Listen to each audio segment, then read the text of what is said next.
Hi everyone, and welcome back to Mr. Lear's Teaches.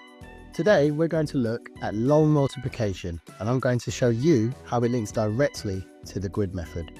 If you understand the grid method, then this is going to feel very familiar. If not, check out my previous short. Here's the big idea. Long multiplication is not a new type of maths. It uses the same calculations as the grid method, but they're just written in a more compact way. Now we're going to do a worked example, 23 times 31. And we're doing it alongside an already completed grid method as per my previous YouTube short, grid method. Please do go and check that out if you haven't already, as it's going to help you further understand the mechanics of long multiplication. You can see here that we've already got our answer of 713. The purpose isn't to discover the answer here, it's just to show you that long multiplication is more compact but arrives at the same answer. We start off by writing 23 on top and 31 underneath. This is done in this order only because the number sentence at the top of the sentence is in this order. But long multiplication is commutative, so it can be done either way around. Then we always start with the ones digit on the bottom, and that's 1. And then we're going to multiply it through by 23, starting with the ones column. So 1 times 3 is 3, so 3 goes in the ones column. We're then going to multiply that 1 through by 20, or 2 tens, which is 2 tens, or 20. So that 2 goes in the tens column. And that shows, this whole line shows us that 23 times 1 is 23. And now we're going to move on to the tens column and the tens digit on the bottom, which is 3 tens. 3 tens times 3 ones, well, that is 9 tens. Another way to look at it is 3 times 3 is 9, but with an extra placeholder on the 30 can be placed on the end. That placeholder goes here, and our nines digit, which is from 90, goes in the tens column here. Now we're doing 3 tens times 2 tens, which is 6 hundreds.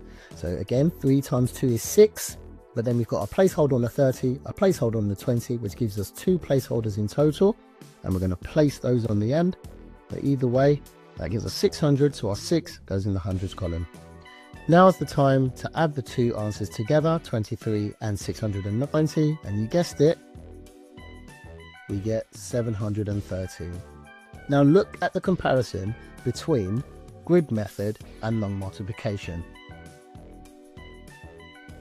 In long multiplication, the main difference between that and grid method is that 2 multiplications are being completed instead of 4, and therefore only 2 numbers are being added at the end rather than 4. The first multiplication being 23 times 1, and then the second multiplication being 23 times 30, but obviously that is done in stages. Then finally, of course, 23 plus 690 gives you your final answer, and that is shown in the number sentence below.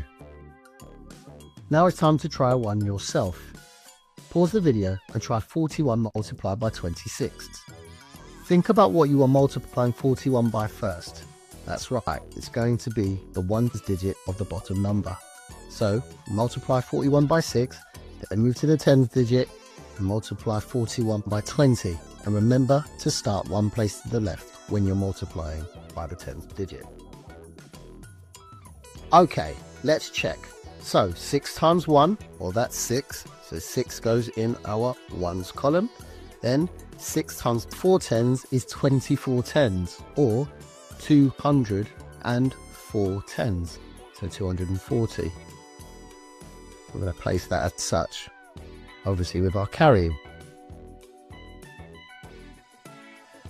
Now we're going to go into our tens column. So think about what you're multiplying 41 by next and why this is different. Well, it's different because we're going to be moving everything one space to the left. It's 41 times 20, of course. So 2 tens times 1 is 20.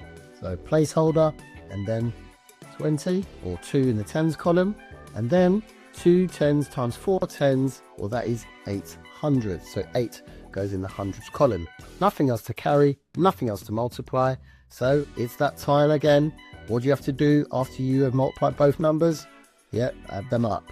So 6 plus 0 is 6, 4 plus 2 is 6, 8 plus 2 is 10. So 0, and 1 in the next column, and then nothing else to add, so that 1 just gets carried into the final column. 1066, like the Battle of Hastings. Good work today. So what have we learned? We've learned that long multiplication uses the same calculations as the grid method. Each line represents a place value multiplication, and the final answer comes from adding those parts together. The layout changes, but the maths stays the same. If this video helps, then please like the video, subscribe to Mr. Lewis Teaches, and turn on notifications so you don't miss the next lessons.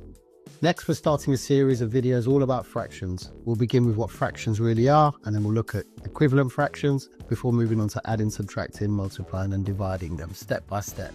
But until then, thanks for watching, and I'll see you in the next video.